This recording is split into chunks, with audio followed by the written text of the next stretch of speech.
NCERT class 9 chapter 1 and exercise 1.3 question number 3 है आपके पास। जो बार वैल्यूज़ हैं उनको P बाई क्यू के फॉर्म में रिप्रेजेंट करना है।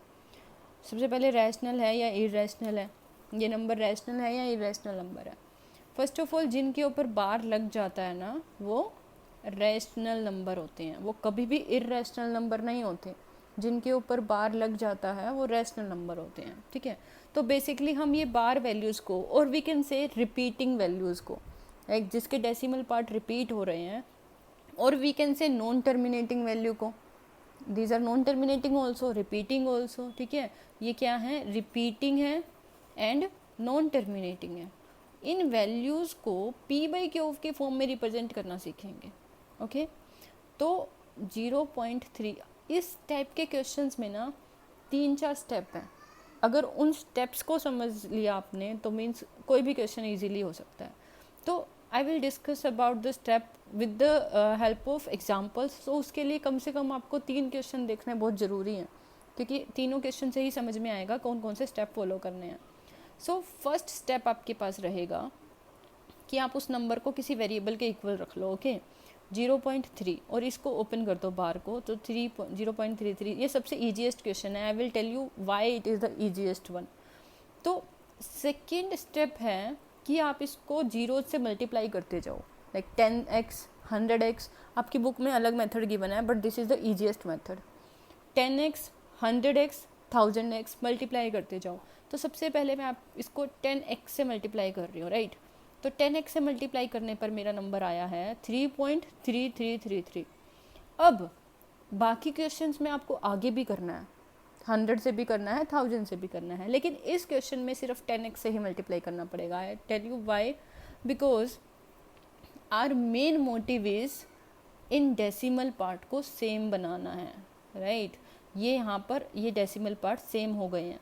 किन्हीं दो इक्वेशन में डेसिमल पार्ट अगर सेम हो जाते हैं तो मतलब हमें स्टेप को अब आगे नहीं बढ़ाना। सो ये हमारा इक्वेशन 1 हो गया और ये हमारा इक्वेशन 2 हो गया। आपको 2 ही इक्वेशन बनानी है। ये क्वेश्चन आपको लग रहा होगा कि बुक में तो बहुत ईजी है बट एक्सप्लेनेशन में बहुत मुश्किल है, क्योंकि मैं आगे के क्वेश्चंस के बारे में भी बता रही हूँ। तो अगर आपके पास 2 इक्वेशन आ गई जिनके डेसिमल पार्ट सेम है, अगर ऐसी 2 इक्वेशन आपको मिल गई तो वहाँ पर स्टॉप कर देना है और थर्ड स्टेप फॉलो करना है सब्ट्रैक्शन का। थर्ड स्टेप फॉलो करना है सब्ट्रैक्शन का।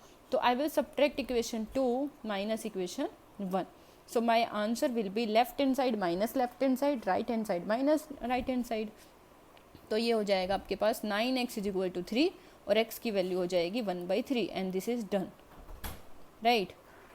अब सेकेंड टाइप का क्वेश्चन, सेकेंड टाइप के क्वेश्चन में क्वेश्चन है 1.272727। बहुत ज़रूरी है कम से कम 3 क्वेश्चन को देखना अगर इस टाइप के क्वेश्चन करना चाहते हो तो first step x is equal to 1.2727, that's it is non terminating. Now second step is I told you multiply करो, तो 12.727 आ गया, राइट। Now 7272727, right. अभी देखो डेसिमल पार्ट सेम नहीं आए, है ना, इसमें और इसमें डेसिमल पार्ट सेम नहीं है, मतलब आगे मल्टीप्लाई करना पड़ेगा। तो 100x से मल्टीप्लाई किया, नाउ 127.272727 आ गया। अब देखिए, अब आप किन्हीं 2 इक्वेशन को फाइंड आउट कीजिए जिनके डेसिमल पार्ट सेम हो गए हों। तो ये मेरे पास इक्वेशन आई है, एक ये और एक ये, राइट। तो मेरी फर्स्ट एंड सेकंड इक्वेशन कौन सी है, ये इक्वेशन फर्स्ट है, ये इक्वेशन सेकंड है। अब मैं सेकंड इक्वेशन में से फर्स्ट इक्वेशन को माइनस करूँगी और मेरे पास आंसर आएगा, 99x is equal to 126, okay. तो x की वैल्यू हो जाएगी 126/99। आप इसको रिड्यूस कर लीजिए सिंपलेस्ट फॉर्म में और ये आपका आंसर है। Now third question, this is important. यहाँ पर आके डाउट क्लियर होगा कि एक्चुअल में ये स्टेप क्या है। तो first step x is equal to 0.235353। अब रिपीटिंग वैल्यू क्या है, 3535, right. First step done. Second step 10x से मल्टीप्लाई करना, 10x से मल्टीप्लाई करेंगे तो 2.353535 आएगा, राइट। अभी हमारे पास कोई दो इक्वेशन नहीं आई है जिनके डेसिमल पार्ट सेम हो, तो अब 100x से मल्टीप्लाई करो। 100x से मल्टीप्लाई करने पे 23.535353। अगेन आपके पास कोई ऐसी दो इक्वेशन नहीं है जिनके डेसिमल पार्ट सेम हो, तो एक बार और मल्टीप्लाई कीजिए। एक बार और मल्टीप्लाई करने पे 235.353535। अब देखिए किन्हीं दो इक्वेशन आ गई हैं जिनके डेसिमल पार्ट सेम है, राइट। इनके डेसिमल पार्ट सेम है। अब डेसिमल पार्ट सेम आने के बाद your question is done. You have done your question now. See, इन दोनों इक्वेशन को सब्ट्रैक्ट कीजिए तो क्या आएगा, 990x is equal to 233, right.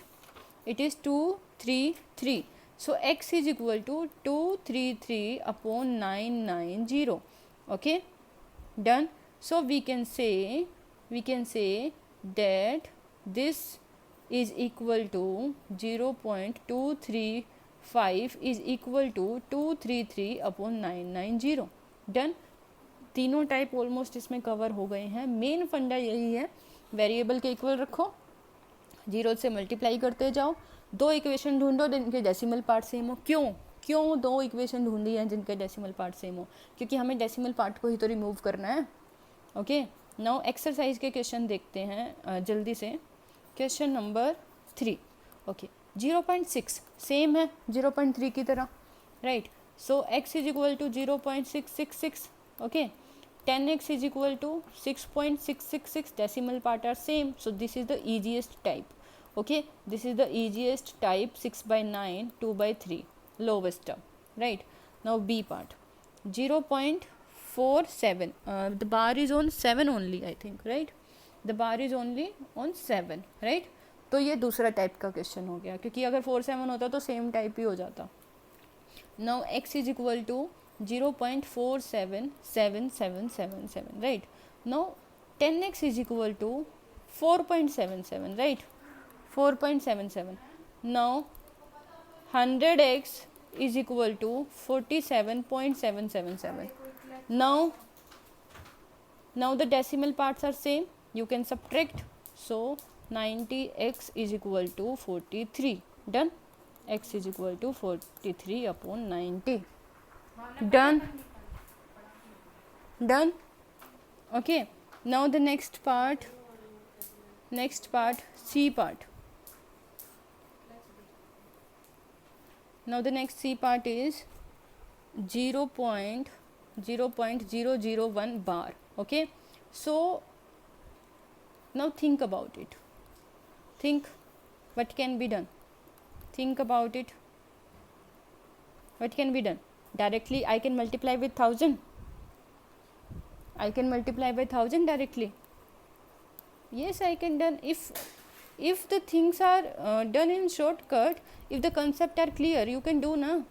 See कौन सी दो इक्वेशन को सब्ट्रैक्ट किया था जिनके डेसिमल सेम होते, ठीक है ना। तो यहाँ तो डेसिमल सेम हो गए ना, क्योंकि डायरेक्टली मैं देख पा रही हूँ कि 3 डिजिट को मुझे इधर लेके आना पड़ेगा।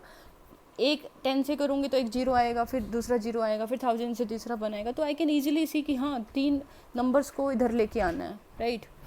तो now subtract equation 1 and equation 2. So what will come 001.000, right. और इधर क्या आएगा आपका 1000x ही आएगा, बिकॉज यहाँ पर क्या है, आपका weight 0.001 and 1000 weight x is equal to right. So 1000 minus x you will do. Okay, so it will be 999x is equal to